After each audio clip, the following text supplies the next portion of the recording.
A lot of stores have started rolling out all of their stuff for Valentine's Day, and I am excited about it. Hey everyone, welcome back to Glue La La. My name's Jess, and I love making home decor on a budget. If you do too, then let's get started. The Dollar Tree always has such a great selection of wooden items for crafting. I really love these little drawer boxes they have, so to get started for the first one, I decided to take 3 of the drawers, and I'm just using the outside part of the 3 pieces, and I'm hot gluing them together in a line.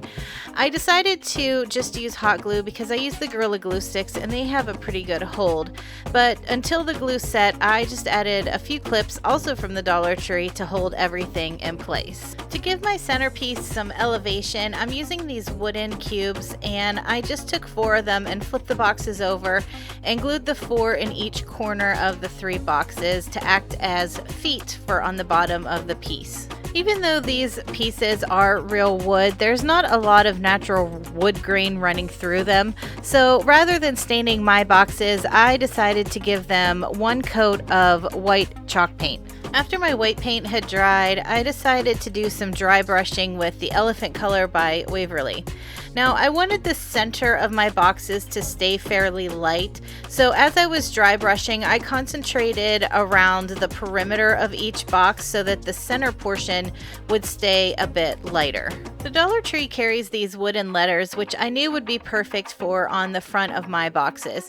So I took out the letter I and the letter U, and I just gave them 1 coat of some black chalk paint. Now, these packs of letters only come with 1 letter a piece in the pack, so this was a perfect project for this because sometimes when you try to spell out words that have multiples of the same letter, you have to buy multiple packs. They also carry these packs of wooden hearts that come in the natural wood color, pink and red. So I picked out the biggest red one that I could find, and then I was able to hot glue everything onto the front of my boxes. So of course I started with my red heart in the center, and then I put I on one side and U on the other to spell out Hi Heart You. So I decided to use these boxes as a centerpiece, so I filled them with some floral foam, and then I just started snipping apart some red flowers and adding them to the center of each box. But I think a really great idea that you could also do with these boxes is add some different Valentine candies and treats to them, and they could sit out next to your coffee bar.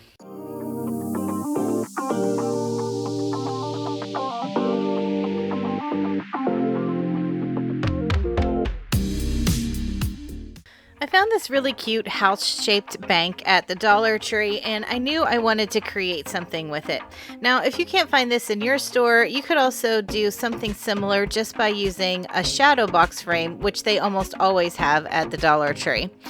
This had some little writing on the inside, but this is glass on the front, so it was pretty easy just to use my razor blade scraper, and I was able to scrape off all the lettering, and it didn't affect the glass at all. Key when you're scraping off letters like this is to find the right angle at which you need to hold the blade, because at first I was holding my blade pretty flat against the glass, I think because I was kind of afraid of scratching the glass, but then I realized once I tilted the blade up slightly, all of that writing started coming off a lot quicker. So don't be afraid to scratch, it won't damage the glass, I promise.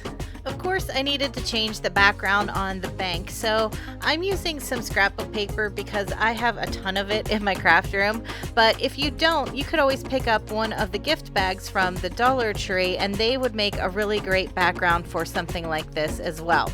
So once I found the paper that I wanted to use for my background, I just lined the corner of the back of the bank up with the corner of the scrapbook paper pad. And then as I was cutting it out, I tried to stay about 1/8 of an inch on the inside of where I had traced it, because there's little like tabs on the back of this bank that help attach it to the front of the bank, and so the paper couldn't go the whole way off the ends because I couldn't cover up those tabs.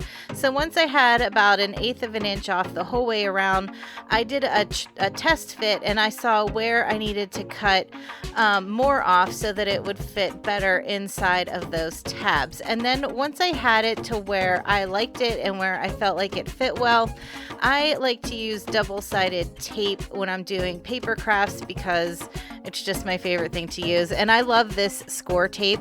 I'll make sure that that's linked in the description box below. So I covered the backside of my scrapbook paper with the Scor Tape, and then I was able to adhere it to the front of the back of the bank.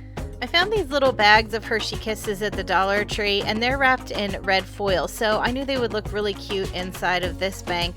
So I added some. I didn't quite add 2 full packs. It was probably about a pack and a half. And then I reattached the backside of the bank. I went into Cricut Design Space and I found this decal that said Kisses 25 cents, which I thought would be perfect for this since it is a bank also. So I cut that out on some black vinyl and added it to the front of my bank. Now, if you don't have a Cricut, you could always use some stickers, or since this is glass on here, I would look for some really cute Valentine's Day window clings, and you could just put a window cling on the front of your bank.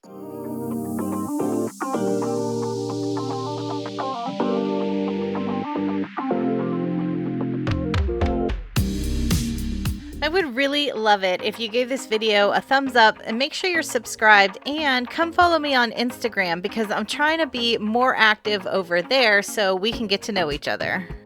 I love wood bead garlands, and when I saw these wooden heart packs at the Dollar Tree, I knew they would make the perfect end for a wood bead garland. This is the one that I chose for my garland, and I really debated whether I should paint it or stain it, but in the end I decided just to keep it its natural wood color. So I started by taking some regular jute twine, and I wanted to make sure that this garland didn't get too long because I have a tendency to make my garlands really long, and I knew that I needed this one to be on the shorter side. So I ran the jute twine through the hole that's already in the top of the wooden heart, and I hot glued the 2 ends together just to make it easier to string my beads onto.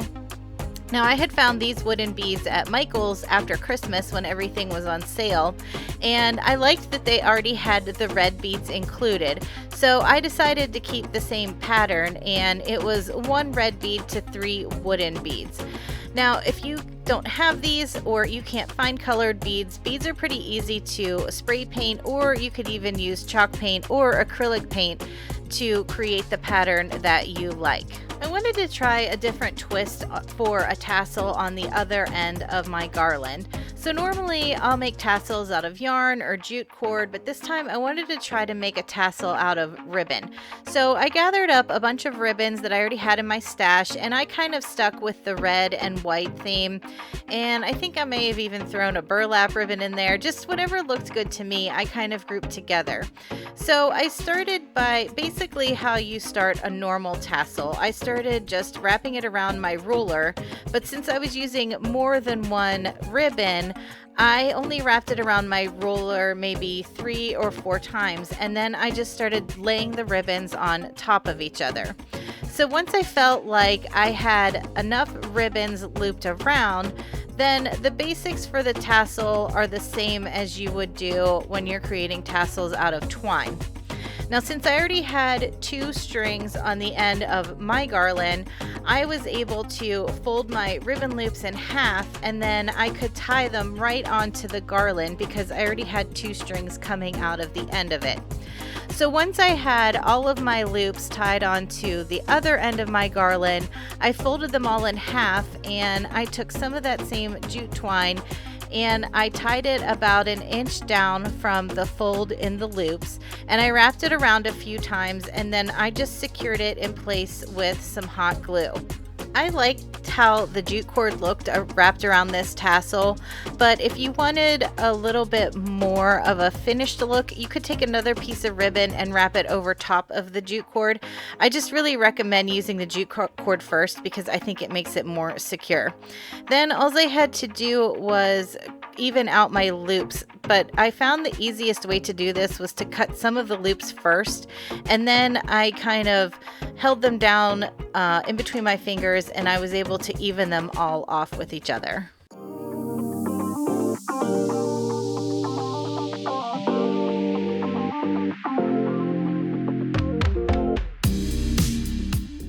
Thanks for hanging out in the craft room with me today. I left some videos on the screen that I think you might like.